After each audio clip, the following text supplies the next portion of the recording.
Allora, benvenuti a questa puntata speciale di Soundtrack City dedicata a Pivio, d'altronde è qui con me, quindi non c'era da sbagliarsi.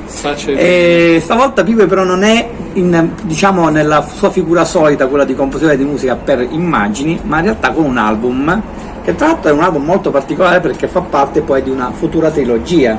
Sì. È già uscito l'anno scorso, cos'era? No, un po' di anni fa. 2 anni fa. 2 anni fa. Aspetta, Crypto, no. Sì, Crypto, Paolo, dai. Crypto, no, Crypto, Menzia? No, Cryptomnesia. Cryptomnesia. Se preferisci Cryptomnesia. Cryptomnesia, vedi, io con queste cose qua perdo sempre i ponti del dente. Invece stavolta abbiamo Picnolectic, sì. Che ragazzi qua veramente ogni volta che lui esce con un album nuovo è veramente un'impresa a pronunciarli. Allora raccontaci intanto allora perché questo titolo, la picnolessia, giusto? Sì. È una malattia particolare, sì. ed è un album che tu l'hai improntato sulla denuncia. No, contestualizziamo, dai. Non si denuncia nessuno, dai. Poi in Italia non si denuncia a priori. Infatti.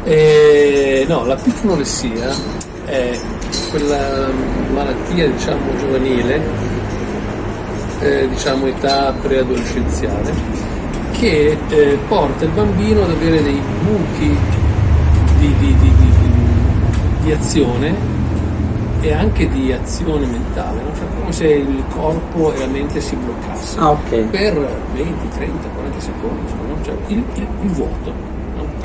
E mi sembrava molto simbolico questo, su una, diciamo, diffusa mancanza di consapevolezza a vari livelli che viviamo praticamente tutti i giorni. Quindi ho preso il particolare per poi passare all'aspetto più generale, ecco. E quindi mi sono di nuovo imbattuto su un titolo improbabile. Sì, infatti, che mette a dura prova noi poveri giornalisti, ma va bene? No. Beh, il prossimo sarà facile, perché l'ho già deciso. Ah, già deciso, ok. Sì, sarà o misofonia o comunque, diciamo, suoni vicini alla misofonia, okay. Che è la paura del suono. Quindi... Ma allora, vedi che c'è comunque la costante di questa trilogia che hai messo in piedi, che comunque, vabbè, qui sei molto, a differenza dell'altro che è un po' più industria, un po' più rockettaro, qui sei più beatlesiano, fra virgolette, sì, diciamo. No, ci sono degli e più anche qui anche abbastanza industrial, però meno aggressivo rispetto a quello di prima, devo dire. Sì, forse sì, per quanto in realtà l'uso che ho fatto delle chitarre in questo disco è, se possibile, più cattivo rispetto all'altro, però evidentemente l'altro risultava come dire, più tecnologico, mentre qui sono andato a recuperare un po' le radici degli anni 60-70, infatti anche la batteria è suonata, no? Mentre nel precedente era sostanzialmente tutto campionato oppure risuonata attraverso i campioni, diciamo, tecnici, così. Poi tra l'altro quest'album qua tu l'hai realizzato tutto in solitaria tranne Begli Archi in 2 pezzi, come sempre. Sì.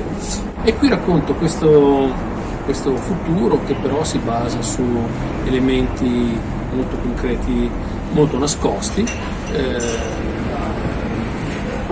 Faccio un piccolo spoiler, diciamo, tutto questo racconto termina con un altro brano che ha un titolo anche quello abbastanza bizzarro, che è Psycho Transatlantic, dove trans non è transatlantic, ma trans, cioè la trans, no? E psycho, ed è praticamente la storia di questa nave con tutti questi che sono felici in questa nave. La nave sta andando a picco, ma loro cantano e sono felici, no?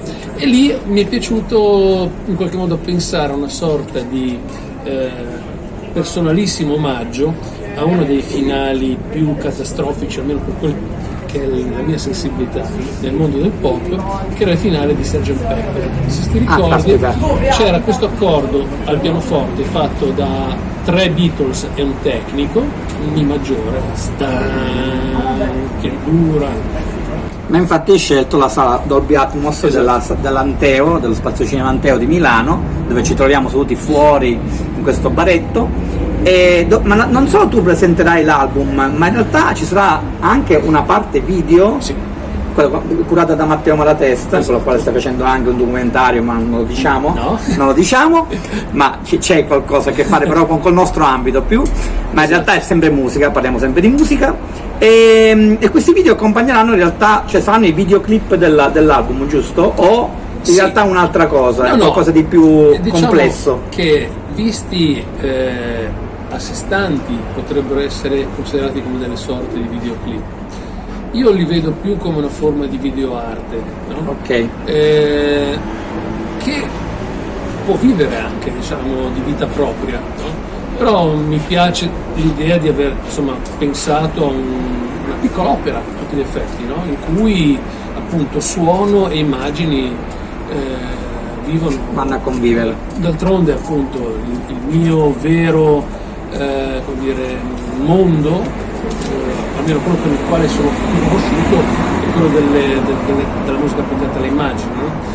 Questa è, se vuoi, una formula un po' diversa, un po' più pop, cose che tendenzialmente difficilmente riuscirei a fare in un contesto filmico. Qualche volta ci sono riuscito, ma molto poco, e che, diciamo, rappresenta più la mia anima più oscura, insomma, in qualche modo, più attenta anche in qualche modo alla tecnologia, ecco. Quindi si tratta di, comunque sono 7 canzoni in effetti, 6 originali, una no, una quella di Iggy Pop e David Bowie. Sì, è una cover di Mass Production, dal disco di Idiots. Tutte le scelte in questo disco non sono casuali, come non è casuale la copertina. Facciamo vedere che è bellissima, tra l'altro c'è una copertina molto particolare, poi vabbè la vedremo anche durante la presentazione, sì. Ma anzi dimmi perché c'è questa mano stretta a pugno che ti afferra, che poi sono sempre io, che poi sei sempre tu, sì, che poi tu hai l'album l'altro qua, certo, il precedente, sì, quello ancora prima, 4 prima in effetti, ma anche questo è un disco mio. Vedi. Ci sono degli easter egg all'interno della qua, che meraviglia. Allora, il 16 ottobre del 68 c'è una premiazione che è diventata storica a Città del Messico.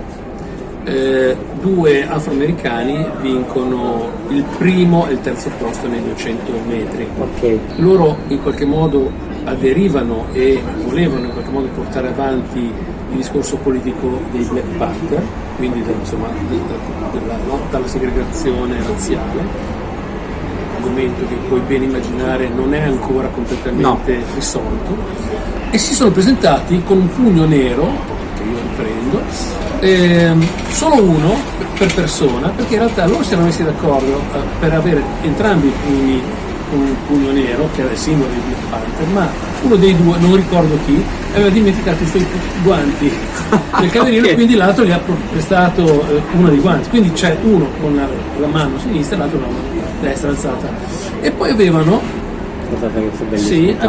al posto di questa cosa che io in realtà ho voluto recuperare, avevano una collana di perle, che era sostanzialmente il modo con cui simbolicamente venivano rappresentati quelli che venivano coinvolti nei pestaggi ai neri, che venivano diciamo pagati con delle perle. In più erano scalzi, non si vede perché c'è la mano, ma quando ho fatto la foto sono scalzo. Sei scalzo, perfetto. Quindi che succede? Il 16 ottobre avevo praticamente finito da poco le registrazioni, da un paio di settimane, e stavo pensando, ok, ho finito, o meglio, avevo finito, diciamo, i missaggi e appunto le registrazioni nella versione che poi va su vinile, no? Ok. Però mi piace sempre avere un contesto, no? Nel quale rimodulare quello che faccio, magari a posteriori, no? E a posteriori mi sono reso conto che tutte le storie che venivano raccontate in questo album, in qualche modo riportavano anche a quel momento, no? Okay. Per cui ho chiesto a Carmen, mia moglie, di darmi una mano, e ho voluto riutilizzare questo. Tra l'altro ci sarebbe un'ulteriore storia dietro a questa vicenda, che è legata al fatto che avevo fatto una presentazione di una cosa che ha a che fare con il mondo degli autori, riprendendo una delle frasi di Malcolm X, no? Riprendendolo solo in maniera parziale. E questa cosa non era stata completamente, diciamo, compresa da alcune di queste persone che erano presenti a questa presentazione. E un po' mi aveva destabilizzato. Mi aveva un po' destabilizzato, perché ho detto, sai che c'è? Continuo, insisto, no? Insisto con questi riferimenti che non sono necessariamente riferimenti, diciamo, nostri, no? Italici, infatti. Ma io penso sempre un po' in maniera più ampia, un po' più globale. D'altronde l'Italia è solo una piccola parte del nostro mondo, no? Ed è quello che succede in qualsiasi paese del nostro mondo, poi si riverbera inevitabilmente. Oh, sta arrivando! Oh, una presenza dietro di noi che ha a che fare con questo album, ovviamente. Esatto, è Marco. Riprendiamo in diretta. Ho interrotto qualche cosa. No, lui è Marco Dino, io non mi vedo, ma che si vede da lui. Confermo. Ciao. Ecco. Stavamo parlando con Pivio dell'album di Pycnoleptic, che ogni volta che lo pronuncio perdo un migliore. Ma poi la cosa più bella secondo me, poi ti lascio continuare, è che dietro di te c'è un comprodischi, quindi invitiamo proprio a comprare il disco di Pivio e di Marco in questo caso, perché ha scritto i testi. E questo sarebbe un altro bel argomento, perché, vedi? sì, perché come sai, ormai ci conosciamo da tanto tempo. Io continuo a sostenere che la musica andrebbe in qualche modo assimilata, ascoltata con un minimo di attenzione, e non buttata lì come se fosse un sottofondo su questo. No? E il fatto del vinile non è un caso, almeno in questa occasione, perché il vinile in qualche modo ti obbliga a una sorta di cerimonia. Proprio un rito, una cerimonia, sì. Tu devi alzare, lo scarti, metti il disco sul piatto, metti la puntina, e a differenza di quello che può succedere appunto con il telefonino, anche con il CD se vuoi, in qualche modo una volta che hai fatto la fatica di mettere il disco sul piatto, te lo devi ascoltare, poi te lo ascolti, no? Cioè, il che vuol dire che presumibilmente riesci a dedicare un po' di attenzione, no? Sì. A quello che c'è dentro, no? Che è un modo sensato di vivere la musica. Peraltro, se la vogliamo vedere da un punto di vista anche economico, l'equivalente ritorno economico della vendita di 300-500 dischi vinile supera di non so quanti milioni di visualizzazioni in streaming. Mi domando, dov'è il problema? Perché probabilmente infatti c'è un problema, no? Sappiamo benissimo. D'altronde mi rendo conto che pensare a un ritorno, diciamo, alle origini sarebbe totalmente antistorico, però secondo me le due cose potrebbero convivere tranquillamente. Questo è lo sostengo da anni, lo sai. Questo è quello che penso, no? È uno dei miei chiodi fissi il fatto di puntare all'approfondimento delle cose, non lasciare tutto in superficie, no? Cioè, in maniera un po' distratta, no? Perché mi piace l'attenzione nelle cose, no? Senti, allora intanto ora vedremo la presentazione in Dolby Atmos dell'album, sì, di Pivio, e in questa occasione milanese, e intanto una considerazione da parte di Marco. Ha ragione lui. Ha ragione lui, perfetto. Vuoi dire qualcosa sull'album? No, è interessante quando Pivio mi chiede di collaborare con lui a fare i testi, è interessante perché creiamo un mondo totalmente a parte, cioè possiamo fare quello che vogliamo, cioè lui con la musica fa quello che vuole, io con i testi posso fare quello che voglio, quindi creiamo dei mondi e poi diciamo ma è successo veramente abbiamo scritto queste cose, quindi creare un universo divertente. Bene, allora ringrazio Marco Dino, ringrazio Pivio e ci guardiamo alla presentazione. Baci.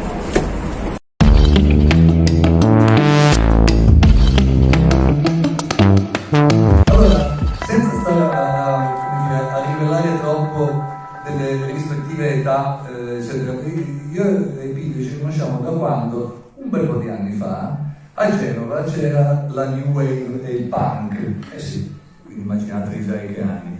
E diciamo che gli equivalenti genovesi di Beatles e Rolling Stones, di Duran Duran e Spandau Ballet erano due band, una più punk che si chiamava Dirty Actions e l'altra più synth pop new wave che si chiamava Scortilla. Negli Scortilla militava Pivio insieme a Marco Dino, che è qui, eccolo lì Marco.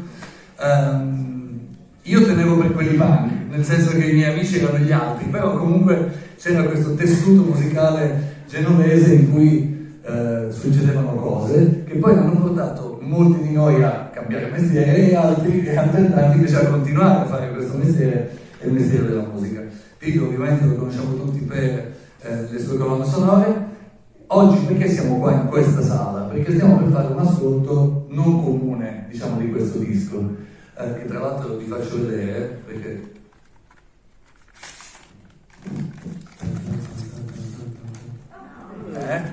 bellissimo, è bello anche da vedere, da toccare oltre che da ascoltare. Raccontaci questo album e anche come lo ascolteremo e lo vedremo. Sì, dirò pochissime cose perché poi chiaramente quello che vale è quello che vedrete, sentirete.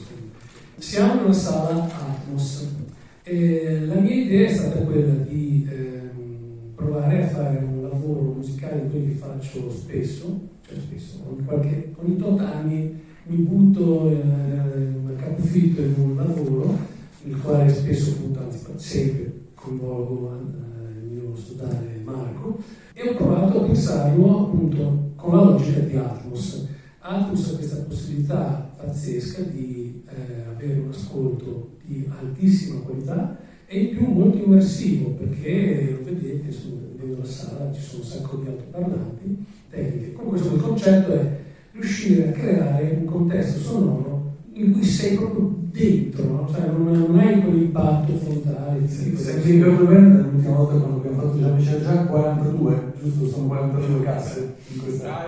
42 casse. E la cosa che è interessante è che se qualcuno si mette, diciamo, nell'ottica di realizzare un prodotto in Atmos, non importa quanti saranno gli altoparlanti, perché il sistema si autoriconfigura in funzione di quello che trova. Hai 42, ne hai 64, ne hai 11, lui capisce e ritrovi esattamente quello che tu. Per esempio nel mio caso io ho lavorato ovviamente in uno studio piccolo con un equivalente di 7.4.1, cioè 7 diciamo laterali, così, 4 soffitto e il subwoofer.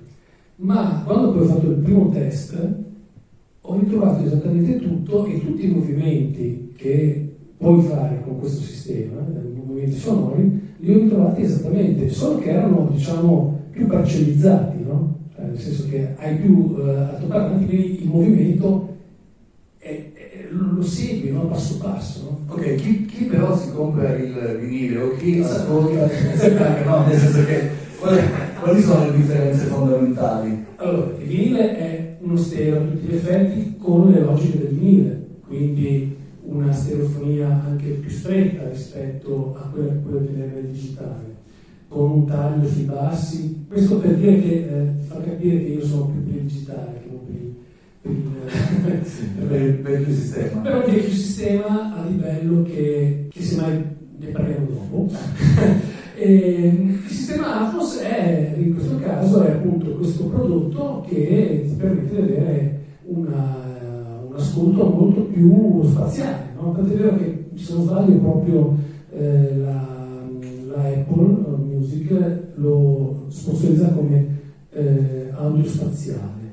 Non c'è scritto la parola, non so perché non ci sia scritta la parola, forse per soliti motivi di copyright, queste cose qui. E un'altra cosa ancora, per chi come me non ne sapesse tantissimo, è il binaurale invece di un altro sistema ancora di ascolto. Esatto, che teoricamente tu potresti anche recuperare in maniera facile dalla versione Dolby Atmos, ed è, diciamo, la semplificazione di una situazione come questa, con così tanti altoparlanti, per un ascolto in cuffia. E in effetti in questo ascolto in cuffia binaurale tu hai la possibilità di ritrovare la quasi totalità di quello che si sente lo stesso Jacob. Questa è l'ottimale, insomma. Ok, questo è un album che è concept, diciamo, no? C'è una Sì. storia che viene raccontata anche dai video che vedremo.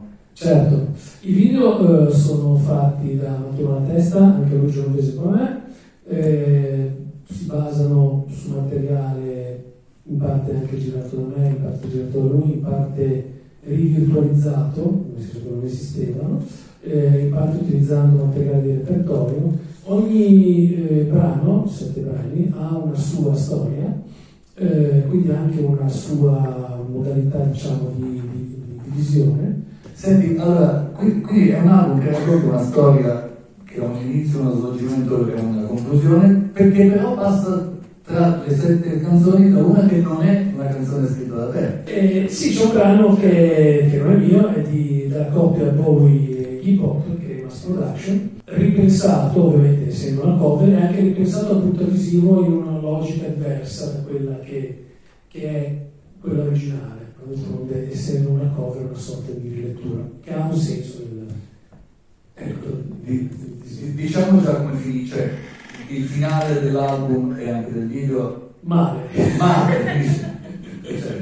No, finisce con un brano che si chiama Psycho Transatlantic, dove trans non è transatlantico, ma trans, certo, che in qualche modo è questa logica, questa volta non positiva, cioè di trans come obnubilamento di quello che stai vivendo, e c'è questa bellissima nave che si muove, stai volando a fondo, ma finisce male, sì, ma però la gente è contenta, okay. cioè, canta, ride, insomma, e quindi c'è un piccolissimo, come dire, omaggio a dei grandi, appunto, abbiamo citati prima, i Beatles, in maniera immodesta, ho cercato di recuperare, diciamo, anzi, per me il finale più catastrofico del mondo del pop da allora ad adesso, che è il finale di Sgt. Pepper, che qui viene in qualche modo